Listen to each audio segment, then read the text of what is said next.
Itoophiyaa fi baankiin addunyaa fooyyessa dinagdee tumsuuf kan oolu waliigaltee deeggarsa doolaara biliyeena tokkoo mallatteessanii jiru. Ministeera maallaqaa Obbo Ahimad Shidee fi baankii addunyaatti Daayirektarri damee Itoophiyaa Maariyaam Saalim waliigalticha mallatteessuu ministeerichi ibsa faanaa miidiyaa koorporeeshiniif ergeen himee jira. Deeggarsi maallaqaa kun baankiin addunyaa fooyyessa dinagdee Itoophiyaa tumsuuf murannoo qabaachuun agarsiiftuudha jedhe ibsichi. Baankiin addunyaa fooyyessa dinagdee Itoophiyaa tumsuuf sagantaalee hojiirra oolchuu keessaa deeggarsi maallaqaa fi yeroo turtii liqaa dheeressuu isaan tokko ta'uu ibsichi eeree jira. Damee faayinaansii tasgabbeessuu, dorgomtummaa daldalaa guddisuu, tajaajiloota hawaasummaa waaraan mirkaneessuu fi kanneen biroon dhimmoota ijoo akka ta'e ibsamee jira. Baankiin Siinqee bara kanaa bu'aan calalamne birrii biliyoona 5 argachuu ibse. Dorgommii baankota biyya alaa akkan sodaannes ibsee jira. Baankichi raawwii hojii bara baajetaa 2024-2025 ilaalchisee ibsa gaazexeessummaa miidiyaaleef kenneen bara kanaa bu'aan calalamne birrii biliyoona 5 argachuu eeruudhaan galiin waliigalaasaas birrii biliyoona 15.4 akka ta'e ibseera. Kanaanis baankichi guddina dhibbentaa 173 agarsiiseera jedhe. Akkasumas baankichi liqii baankiirraa gara baankii kennamu osoo hin dabalatiin dameewwan dinagdee jechuunis qonna intarpiraayizoota maayikiroo fi xixiqqaa dargaggoota abbootii qabeenyaa fi dubartootaaf kenname birrii biliyoona 56.7 ta'uu ibsee jira. Kunis bara darbee yeroo wal fakkaatuun wal bira qabamee yoo ilaalamu dhibbentaa 102 dabaleeraa jedhe.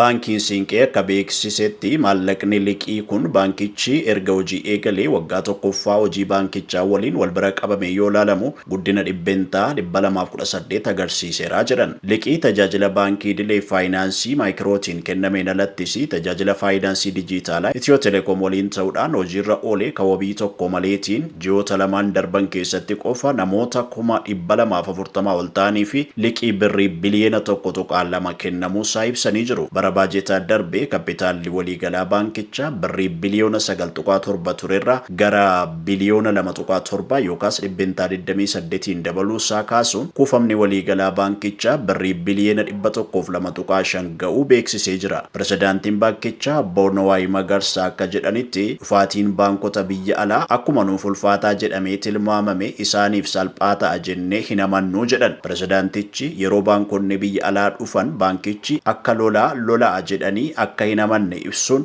buufanni baankichaa harki caalaan baadiyyaa keessa akka jiru hubachiisanii jiru. Gama biraatiin baankichi dameelee 590 akka qabus eeruudhaan dameewwan baankichaa keessaa dhibbentaan 81 baadiyyaa biyyattii keessa akka argamanis himamee jira.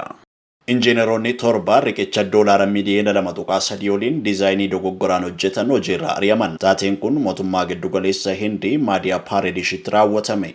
Riqichi haaraan Rail Over Pobal keessatti ijaarame waggoota dura kan eegale yoo ta'u xumuruudhaaf ruubii miliyoona 200 ol yookaas immoo doolaara miliyoona 2.3 ol kan fixeedha. Riqichi kun meetira 648 kan dheeratu yoo ta'u harkifannaa qaxxaamura daandii baaburaa rakkisaa ta'etti furmaata gochuudhaaf jiraattota gara 300 ta'aniif imala guyyaa guyyaa fooyyessuudhaan dhiphina tiraafikaa salphisuudhaaf piroojeektii qophaa'eedha. Haa ta'u malee injiineroonni riqicha qaxxaamuraa kana hojjetan kofa riqichaa digirii 90 qara godhanii waan hojjetanii fi yaaddoo nageenya tiraafikii uume. Suuraa riqicha daandii yaaddessaa ta'e kana kan argan fayyadamtoonni miidiyaalee hawaasaa Hindii ajandaa jabaa godhatan. Duula miidiyaa hawaasaa kana hordofee ministeerri muummee Maadiyaa Paaredesh Mohan Yaadiif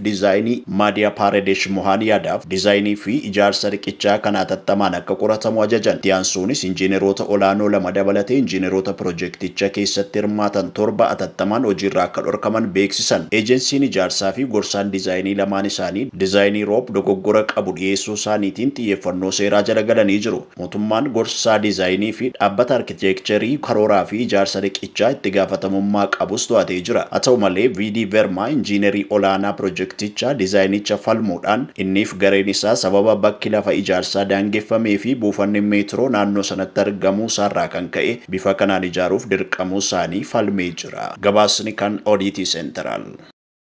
Lammiin Ameerikaa xiyyaara xiqqoon ardiiwwan naanna'uuf karoorfatee odolaan tirkaatikaatti hidhame. Balaliisaan lammii Ameerikaa ardiiwwan hundatti xiyyaara xiqqoon balali'uuf karoorfatee ture harkifannaa balaliinsaatiin odola xiqqoon tirkaatikaa keessatti hidhame jedha gabaasni BBC. Adeemsa imalaa kanas namoonni miliyoona tokko ol ta'an karaa onlaayiniitiin hordofaa turan. Odolichatti bulchaan Chiiliyaan jiraataa ta'an Gu'aa kan umuriin waggaa 19 karoora balaliinsa sobaa dhiyeesseera jechuudhaan to'annoo jala oolchuu waayilaa BBC Ameerikaa CBS gabaasee jira. Daarektarri olaanaan Chiiliyaan namni kun karooraan ala balaliinsa sirna akeekkachiisa qilleensa biyyattii akka mallattoo kennuuf sababa ta'eera jedhan. Dargaggoon kun buufata xiyyaaraa odola George King kan hojjettoonnii fi qorattoonni idil addunyaa keessatti argaman wayita ga'utti to'annoo jala oolfame.